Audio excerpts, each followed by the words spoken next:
Hello મિત્રો, આપણી બધાની ફરિયાદ છે કે આજની જનરેશન કોઈનું સાંભળતી નથી, પણ આ જનરેશન સાંભળતી નથી પણ સમજે છે બધું, જુએ છે બધું.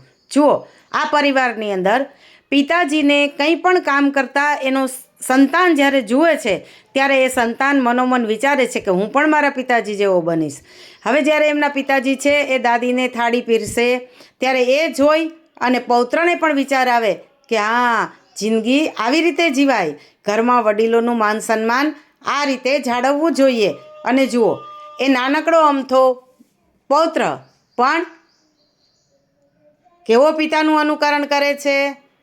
નથી લાગતું કે ક્યાંક આપણે સંતાનોની સામે આઈડિયલ બનવામાં અથવા તો સંતાનોને રાહ ચીંધવામાં માત્ર બોલીને કામ પતાવ્યું છે? આપણે ક્યારેય એવું વર્તન કરીને સંતાનોને ના બતાવ્યું કે બેટા આ રીતે વડીલો સામે આદર કદરથી રહેવાય અને આ રીતે જિંદગી જીવાય, એવું આપણે જીવીને ન બતાવી શક્યા.